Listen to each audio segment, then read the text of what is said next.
अनंतम शुकराना गुरु जी। इस निमानी बच्ची ते मेहर करन दा बहुत बहुत शुकराना गुरु जी। सिर दी चोटी तो लैके पैर दी उंगल तक अवगुणा नाल भरीआं गुरु जी। फिर भी तुसी मेहर कीती, कृपा कीती, बहुत बहुत शुकराना गुरु जी।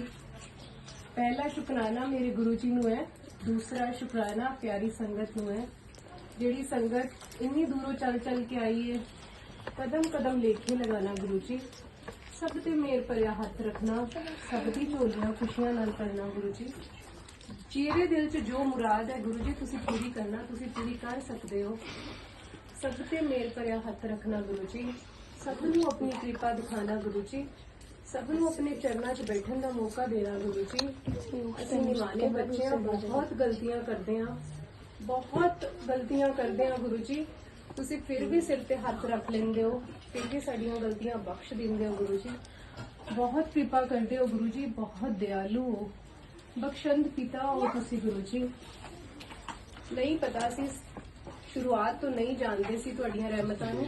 जब कृपा हुई ते पता चलिया भी मेरा बापू किन्ना बख्शनहारा है, ये पल पल बख्शदा है। असी नहीं समझ पाने हां, असी बहुत अनजान बच्चे हां गुरु जी, बहुत गलतियां करदे हां, पल पल भुल्लनहार हां गुरु जी। तुसी पल पल बख्शनहार हो। अपनी मेहर कृपा दे सदके अपने बच्चों नूं अपने चरनां नाल जोड़े रखना गुरु जी। इस बच्ची दी अरदास है, जो भी जिस भी भावना नाल तुहाडे दर ते आंदा है गुरु जी, जे ओहदे च ओहदा चंगा है तो जरूर पूरा करना गुरु जी। नहीं तो समझ देना उस दुख नूं झेलन दी भी ये काम क्यों नहीं हो रहा। क्योंकि जदों तक काम हुंदा है असी वाह वाह करदे हां, 10 काम करके एक काम नहीं हुंदा ते असी कहंदे हां गुरु जी दी कृपा कित्थे है, मेरे नाल ए हो गया, मेरे नाल ए हो गया। ये नहीं पता भी ओहदे च साडा चंगा नहीं सी, चंगा नहीं सी तां ही मेरे मालिक ने देर कीती है। जे चंगा होएगा तो मालिक झोलियां खुशियां नाल भरेगा। ओहदे लई सानू ओ देना गुरु जी, सानू तुसी ओ गम सहन दी, ओ समय निकालन दी समर्था देना गुरु जी। सिर ते हथ रखना, झोलियां भरना गुरु जी। सारी संगत ते मेर भरिया हथ रखना, सब दियां गलतियां नू माफ करना गुरु जी। यही इस बच्ची दी अरदास है। तुसी हाजिर नाजिर हो ताही ये बच्ची निमानी बन के अरदास करदी है। जो भी जिस भावना नाल आया गुरु जी, ओदियां सब भावना पूरियां करना, अपना विश्वास बढ़ाना। जो गुरु जी नवी संगत आंदी है ओनू भी अपने चरण कमलों च बिठाना, ओनू अपने रूल रेगुलेशन सब कुछ समझाना गुरु जी। माफियां देना गुरु जी, माफियां देना, प्रेम करन दा वल सिखाना गुरु जी। क्योंकि जैसा प्रेम तुसी करदे हो असी ऐसा सोच भी नहीं सकते। जैसा प्रेम तुसी अपने बच्चों नू करदे हो असी उस वैसा कर ही नहीं सकते गुरु जी। सानू भी प्रेम करन दा वल सिखाना गुरु जी।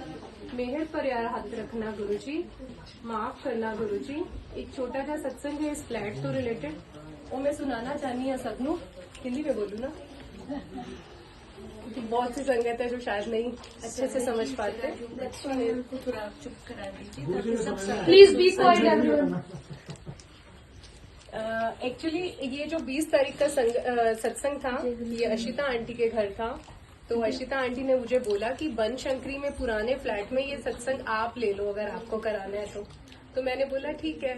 तो मैं और मेरा बेटा हम दरबार सोचते थे, जैसे ही आंटी ने हाँ किया कि दरबार ऐसे लगाएंगे, इधर की डायरेक्शन में लगाएंगे।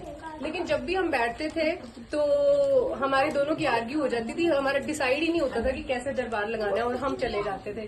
क्योंकि गुरु जी जान ही जान थे, गुरु जी को पता था कि पुराने फ्लैट में होना ही नहीं है सत्संग, तो फिर वो कैसे हो सकता था। कभी सोचा ही नहीं था कि 20 तारीख को इतनी जल्दी, एक हफ्ता भी नहीं हुआ हमें यहाँ आए हुए, और इतनी प्यारी संगत है गुरु जी की, इतनी प्यारी संगत है। जैसे सोने सोने प्यारे प्यारे गुरु जी है वैसे उनकी संगत है। सबने सेवा ली, मांग मांग के सेवा ली। तुसी आपदा घर जोड़ो, सानू सेवा दे दो।